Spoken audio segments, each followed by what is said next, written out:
Hey, I'm going to be talking about chapter 12, which is the difference between leadership and leadership development. There are two things you need to know about leader development. Um, Leadership can be defined or can be learned, and leadership development helps to make a person effective in a variety of formal and informal leadership roles. Leadership development and informal and leader development are two different things. Um, Leader development is something that promotes personal growth and helps individuals develop their abilities to manage themselves or to work effectively with others. Um, they also ensure that work gets done. In leadership development, uh, or leader development, it promotes organizational growth. Um, Actually, I'm sorry, leader development. The one I just said was leadership development. In leader development, it promotes organizational growth. It helps the group as a whole to develop leaders it needs to carry out such tasks as securing the commitment of members and setting direction. Um, I learned about what career functions are and what that means, and I learned that there's sponsorship, there's coaching, there is protection, and there's challenging assignments. Um, Basically, sponsorship is putting names in for promotion, um, and so coaching is something that helps proteges learn the ins and outs of an organization. So when someone comes into an organization, you have coaching. You teach them things. You show them what they need to do to feel like they belong more. Um, and it is also a way to like teach people how to make decisions. Um, Protection is when a mentor shields his proteges when things aren't going well. So someone that protects people that they're trying to teach, people in the organization underneath. Um, it's a way to protect them and kind of guide them through hardship and when things aren't going well. Challenging assignments are assignments that a new manager receives that can determine whether that person becomes a high or low performer.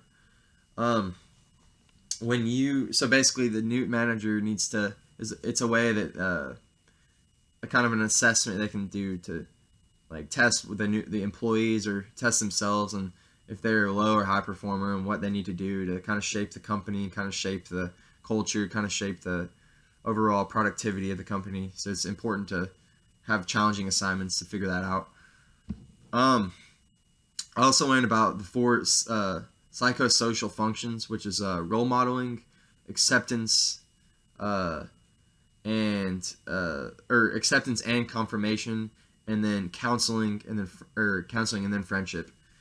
I learned about the six formal coaching traits, which are failure to commit, unrealistic expectations, defensiveness and passive role, failure to risk playing and or risk and playing it safe, and failure to involve others. Um, Something else that was really interesting to me was Stephen Covey's Seven Habits of Highly Effective People. Um, that was a book that Stephen Covey wrote, and basically it's a way to inspire people to be effective and teach them how to be more successful and how to be more of a effective person in the community and to yourself and to be a better, stronger leader. One of the habits was well, I'll list all seven habits. The first habit is to be a proactive leader and to choose how you respond to events. Um, Number two is you need to have the end in mind.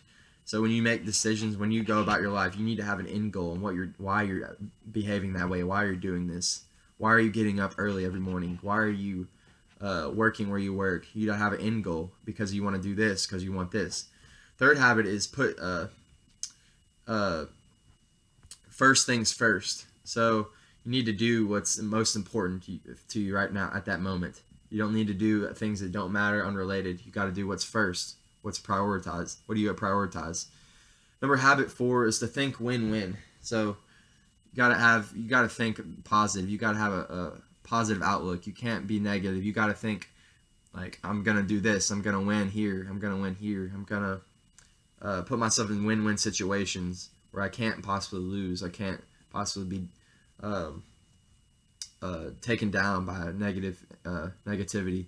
Habit 5 is seek first to understand and then to be understood. So you need to understand things. You need to seek to gain knowledge and understand what's going on. Then after that, you need to try to be understood by others. You need to make sure you're clear and people can understand why you're doing what you're doing. So habit 6 is to synergize and don't necessarily know what that means. But then habit 7 is basically sharpen the saw. So you need to sharpen yourself and stimulate yourself and make yourself stronger and more knowledgeable and just more wise. Just grow in who you are, grow in your knowledge, grow in your strengths. So yeah, thank you.